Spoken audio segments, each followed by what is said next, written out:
Hey everybody, it's Mike Sullivan with Born to Shine. Today we have an awesome guest. His name, and I am going to totally gringo it. It was Juan Ramirez, but Juan Ramirez, and he's the superintendent over at Crowley County School District in beautiful southeast Colorado. And Juan, thank you, sir, for making some time for us today. Mike, I appreciate you inviting me on and getting to participate in this. This is awesome. So anytime I get a chance to be a voice for the rural schools, I love getting out there and being able to share our experiences and just kind of talk about how we got here. Because our roles are different sometimes, and the road that we travel to get to this spot sometimes could be a little different. So Right? I Yeah. always enjoy getting out there and just and sharing this information. So whatever I can do to help. Yeah, cool. Thank you so much. And what was your journey like, Juan, to become the superintendent? As we were just talking before the podcast, that's such a important role. A lot of people look up to you for your leadership, your guidance, your experience, and what was your journey like to become the soup?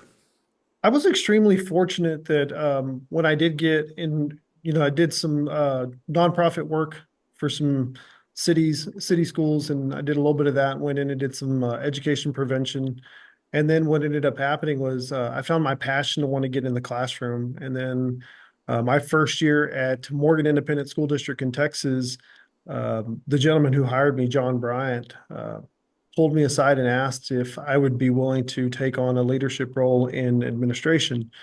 And I agreed to do so. Small district, about 130 kids.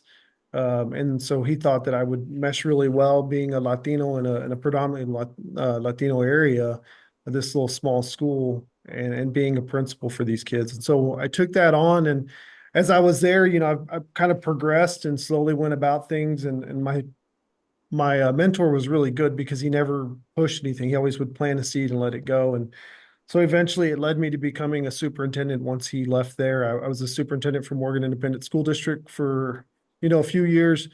And then we just decided that it was time for a change. And I thought that coming here to Crowley County would be a good opportunity for me. And so I was fortunate enough that these folks were willing to give me the opportunity to come in and lead this district. And I've been so blessed to be here and get to be a part of all this. So my journey to becoming a soup was probably a little unorthodox. A lot of people go through the process, and there's the schoolings and everything that kind of happens. And of course, I had to get my certifications and my master's degree and things of that nature. But it was done because it was more out of necessity of what needed to happen for the community I was serving at the time.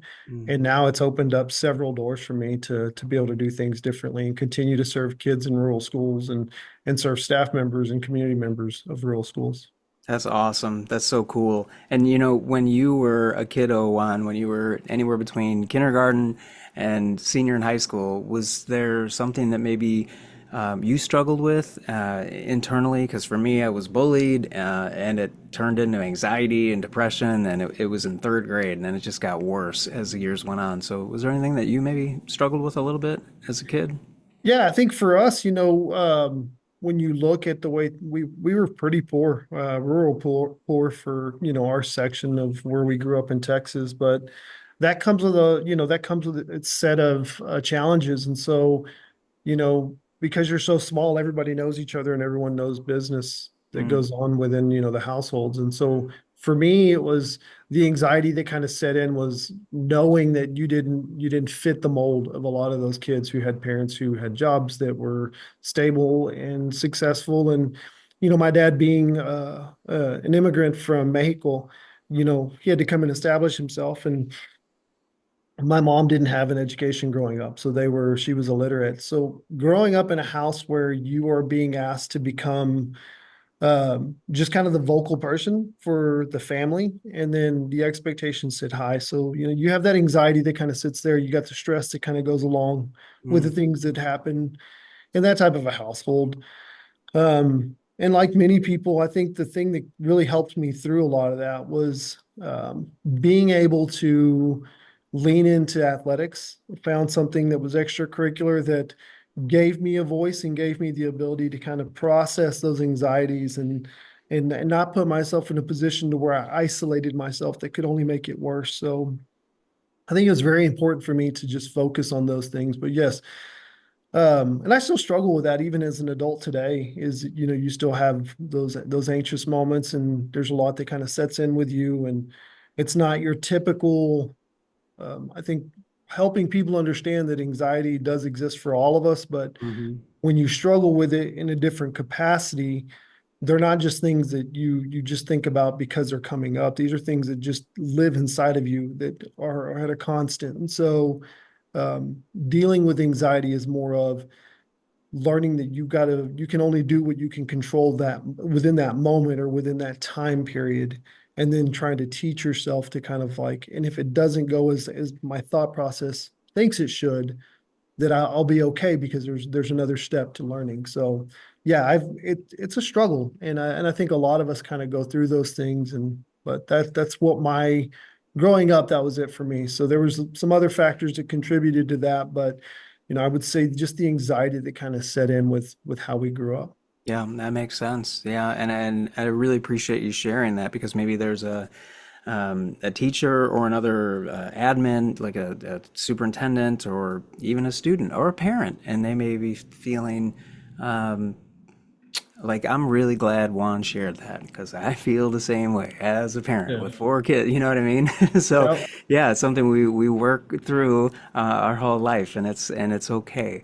And you had your outlet with sports, and I can totally relate. Same for me. And Yeah. that it was just something to really put the focus on instead of the pain. Yeah.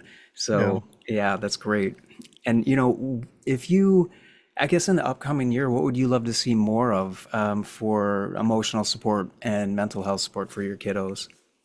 I think really where we need to start to work towards is putting together some sort of a toolbox that allows kids to understand that these struggles are not something that are going to dissipate and go away when you turn our age. Like, we just, those things don't happen. So you've got to help kids understand that we're not giving you skills to make something go away. We're giving you skills something with to help you cope with what's actually happening, Hmm. because these things will sit with us. My mother struggles with mental health, and her being depressed, and she's borderline bipolar, and for her to have to manage being a parent and learning to live life was very difficult, especially when you come from a Latino household where that's not a priority. Like, those things aren't real.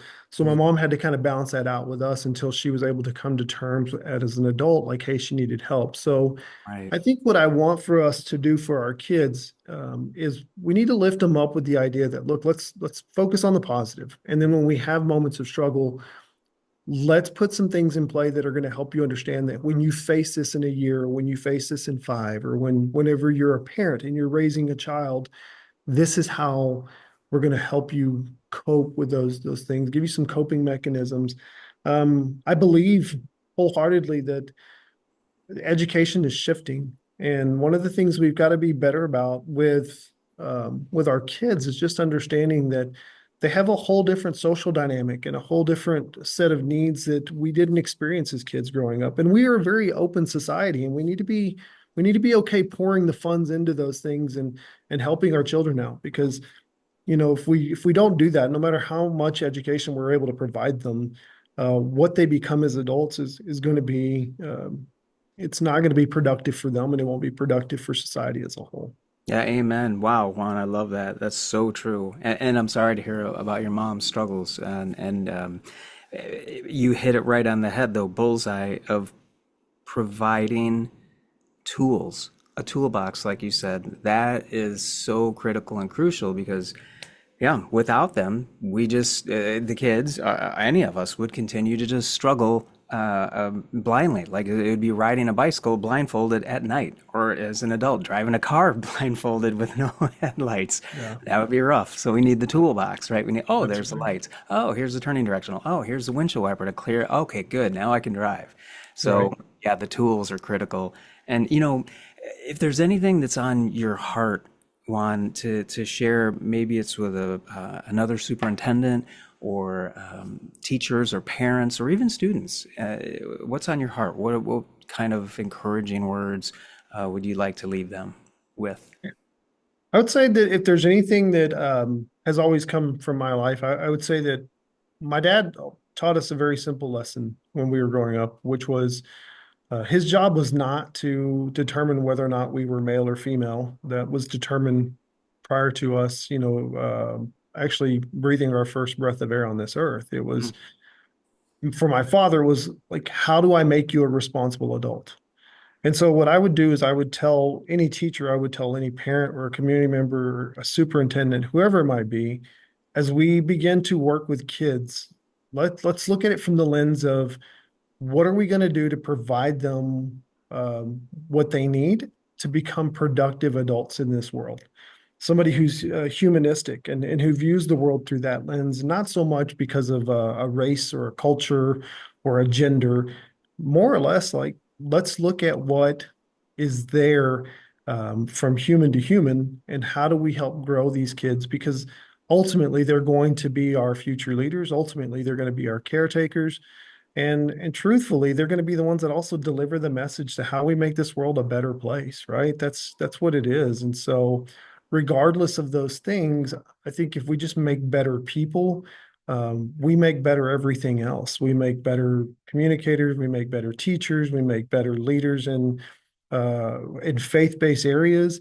It's just become more humanistic. Just kind of see that. So let's teach our kids to be adult-like and being responsible humans. I love it. Juan, thank you so much, and thank you for making time, and thank you for your heart. I mean, I see it. Appreciate It that. it's oozing out of you that you care about your kids, and you've experienced the challenges. You've had some of that yourself and with your family, and I have as well. And I'm sure many people watching can relate and go, "Yep, me too." So thank you so much Thank you, for Mike. making time for us today. Yes, I appreciate it, Mike. Thank you so much for inviting me. I really did enjoy this.